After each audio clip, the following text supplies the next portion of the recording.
Welcome back and strap in, gang, because I've got a surprise for you. That's right, we have a new Space Marine. You're probably thinking, but we've had loads of new Space Marines. We've had loads of reveals. We've had all the stuff for the Horus Heresy, the Saturnine box, the extra stuff, the breaches, the Assault Marines.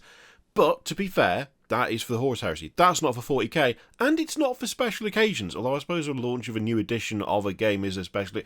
Yeah, whatever. Look, we've got Captain Centos, who is returning to celebrate some major Warhammer store milestones. And you know what? I'm actually okay with this one. I'm okay with it. I know we have got a lot of Space Marines over the years, because they're the whole Warhammer 40k iconic poster boys, but this has got an interesting little bit of history. It's got a bit of lineage, so it's quite nice to actually see it be brought up to date. So, we've got a little bit of advertising for going to your local Warhammer store, should there be one anywhere near you. But they opened their 200th store in North America last week and have passed 300 stores in the UK and Europe. Pretty good. As celebration for all of this, they have brought back the venerable Captain Centos. He's got the back banner. I mean, what more could you want? What more could you want from an updated old Space Marine? Here he is a bit bigger. I mean, to be fair, that's a good looking lad. That's a decent looking Space Marine right there.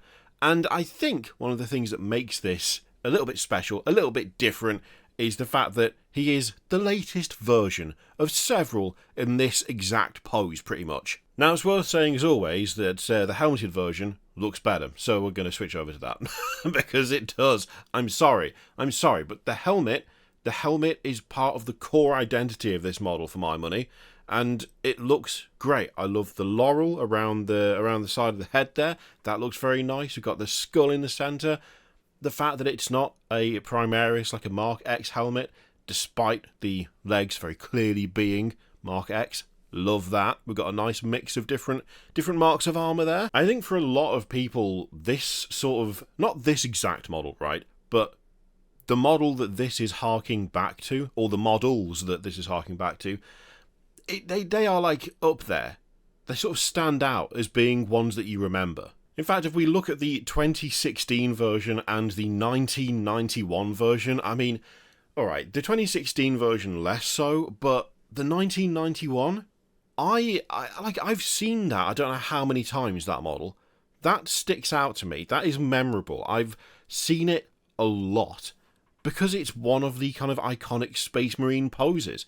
Admittedly, their version is missing the cloak, but that's fine. Initially started out as like a Space Marine captain, then it became a named Captain Centos, and now it's been brought up to date again.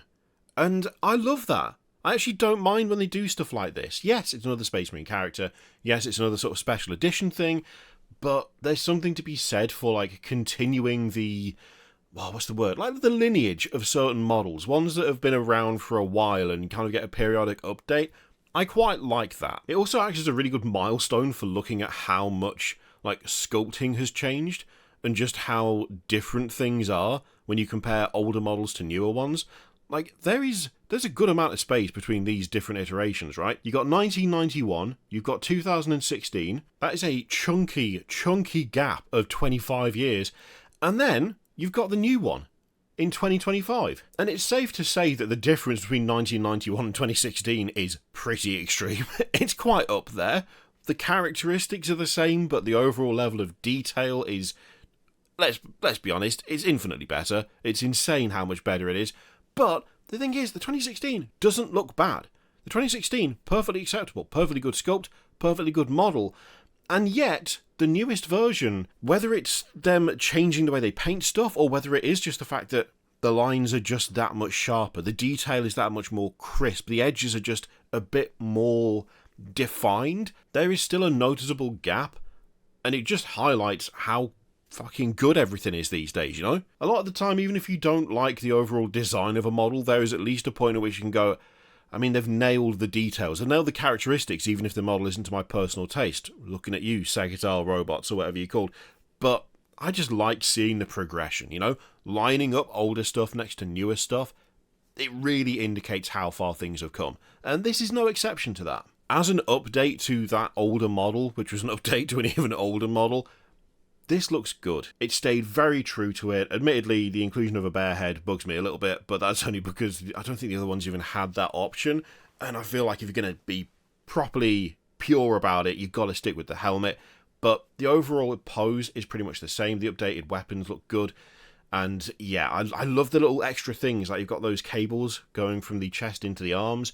They've kept those, which is really nice. The back banner is obviously hugely important. I didn't actually think that these two didn't have them. I thought they did. But if you're going for that sort of retro feel, you've got to include a back banner. It's just the rules. It's the law. It's how these things work. You've got to have one. If we take a look at the alternate view, it's a nice looking cloak, that.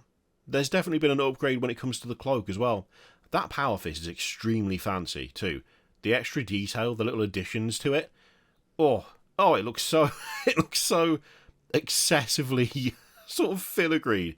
I don't mind it though. I think given what this is, it being like a special edition miniature for particular milestones, and it harking back to those other models, I quite like this. I quite like it. It is yet another Space Marine, but, you know, this one can stay. Besides, if they do this one now, then maybe in 10 years we'll get another version of it. So they do say the last time he showed up was 9 years ago to mark the 100th store in North America, so they're really sticking to the whole milestone aspect of this character at this stage. Now, annoyingly, they don't actually say when we can pick him up. We'll have more details on how to recruit him in due course, but he'll be available during a worldwide celebration at Warhammer stores, alongside plenty of other celebratory gear. He'll be available while stocks last, and you've just got to keep an eye on the website. So, not all that helpful, but okay. I like him, he looks good, it's nice to have almost like a repeating celebratory character for store milestones. I'm alright with it. Let me know what you think of this, lad, in the comments down below. In the meantime, feel free to click all the things, all the usual stuff, you know the drill. Thank you very much for watching, and I'll see you for the next one.